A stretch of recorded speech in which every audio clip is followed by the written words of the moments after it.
Assalamualaikum warahmatullahi wabarakatuh. Welcome back my channel. Alhamdulillah, pada kesempatan kali ini aku pengen sedikit share tentang pro dan kontranya dalam pemakaian bedak tabur pada bayi. Nah, untuk lebih jelasnya simak videonya sampai selesai ya. Poin pertama, pasti ibu-ibu pada nanya, sebenarnya ada nggak sih manfaat bedak tabur untuk si baby? Jawabannya ada. Yang pertama, manfaat bedak tabur untuk si baby itu membuat si baby lebih segar, lebih wangi, menjaga pH dari tubuh si baby sendiri, terus melindungi dari gesekan-gesekan agar tidak lecet, melindungi kulit si kecil dari biang keringat karena memang bedak itu kan berfungsi untuk menyerap keringat ya. Dan yang terakhir, melindungi kulit sensitif bayi. Nah, bunda-bunda boleh pertimbangkan mau pakai bedak tabur atau tidak. Nah, kita lihat yuk dari segi kerugiannya. Masalah pertama adalah bisa menyebabkan masalah pernapasan karena memang bentuk dari bedak tabur itu kan halus, lembut, dan mudah terbawa oleh udara ya, sehingga mudah terhirup oleh si kecil. Jadi kalau udah terlalu lama dan terlalu sering terhirup oleh si kecil bisa menumpuk dan tertimbun di paru-parunya. Dan perlu diingat ya bunda ya, paru-paru si baby itu belum sekuat paru-paru orang dewasa. So, hati-hati dan bijaklah dalam menggunakan bedak. Nah, poin selanjutnya, berhubung orang tua itu menggunakan bedak itu manfaatnya ingin mudah menyerap keringat, menghindari biang keringat untuk ruang popok. Nah, jika digunakan secara berlebihan dan terlalu lama malah menyebabkan iritasi loh. Selain dari iritasi pada kulit, juga menyebabkan kulit bayi itu menjadi lebih kering karena memang menggunakan bedak terlalu banyak dan terlalu sering. Nah, bunda, kan di dalam bedak itu ada kandungan takum dan pewanginya, yaitu yang bisa menyebabkan kulit kering dan iritasi. Hal yang paling ditakutkan dalam penggunaan bedak dalam jangka panjang dan berlebihan adalah dapat menyebabkan kanker.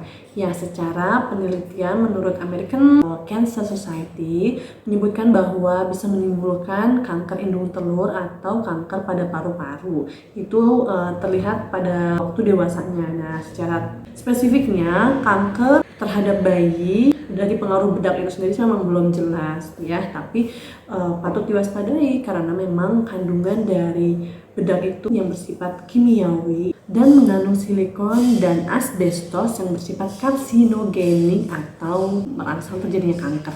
Nah, apalagi bunda-bunda jangan menggunakan bedak pada bayi prematur karena itu benar-benar beresiko. Takutnya kalau bayi prematur kan masih belum kuat dari segi jantungnya, pernafasannya, atau ada penyakit bawaan seperti asma dan lain-lain. Pokoknya pada bayi prematur tolong hindari penggunaan bedak ya. Terus cara pakai bedak yang aman gimana? Pertama, bunda bisa teliti dulu kandungannya. Nah, pastikan kalau bedak itu kan ada pewangi sama talkumnya. Pilih talkum yang ringan, netral, dan pilih yang teruji klinis aman untuk bayi. Yang kedua, kalau misalnya kita mau pakai bedak untuk si baby, nah bedak itu dituang dulu ke tangan kita dan ingat, hindari dekat dengan wajah si bayi kita. Jadi tuangkan bedak dulu ke tangan. Posisinya lagi jauh dengan si baby ya, lalu diusap dulu. Udah diusap dulu baru kita ratakan ke bagian tubuh si baby ya. Jangan memakaikan bedak langsung menuangkan ke badan bayi, terutama dekat wajah ya, karena itu memang benar-benar dapat terhirup. Partikel-partikel itu dapat terbang terhirup. Ingat bunda, pada saat pemakaian bedak kalau si kecil terlihat alergi atau terlihat batuk-batuk dan sulitan bernapas, hindari, stop penggunaan bedaknya dan segera bawa ke tenaga kesehatan terdekat. Selanjutnya, hindari pemakaian bedak pada wajah, kelamin, dan lipatan-lipatan tubuh bayi. Kenapa? Pada wajah, yaitu tadi bisa terhirup partikelnya dan menumpuk di paru-paru.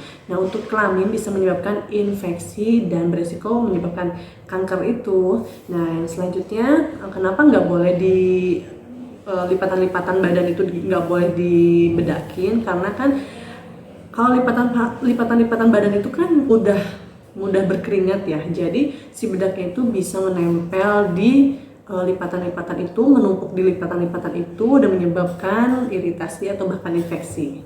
Jangan lupa juga Bunda bersihkan sisa-sisa bedak, karena seharian kan si kecil bisa berkeringat ya pada saat mandi. Jangan lupa bersihkan semua sisa-sisa bedak untuk mencegah alergi dan infeksi. Dan gak kalah penting, Bunda tidak boleh memberikan bedak ketika si kecil berkeringat, karena kalau bedak sama keringat bercampur itu akan menyebabkan penyumbatan saluran keringat dan akhirnya biang keringat pada muncul. Dan mulai sekarang Bunda-bunda harus ingat, ketika si kecil setelah BAK atau BAB, stop untuk memberikan bedak. Cukup dielap sampai kering dan berikanlah krim untuk menjaga agar bagian kelamin si baby agar menjadi bersih, segar dan tetap lembab. Misalnya harus gimana sih, harus seperti apa sih? Aku tuh pengen pakai anak aku bedak. Bunda harus cek lagi kandungannya ya, kandungannya, takumnya, itunya, pewanginya, pokoknya harus benar-benar yang teruji klinis ya, rendah alergi dan aman untuk bayi.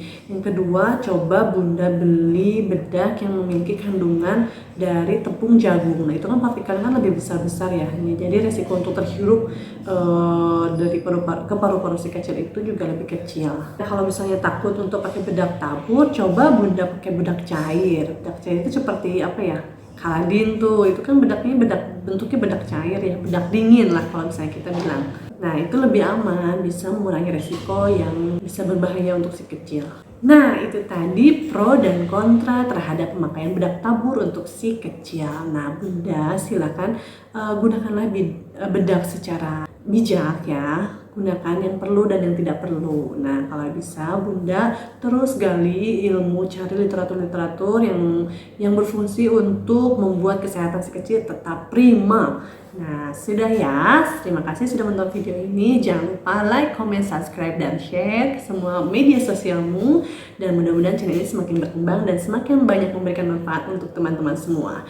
Wassalamualaikum warahmatullahi wabarakatuh.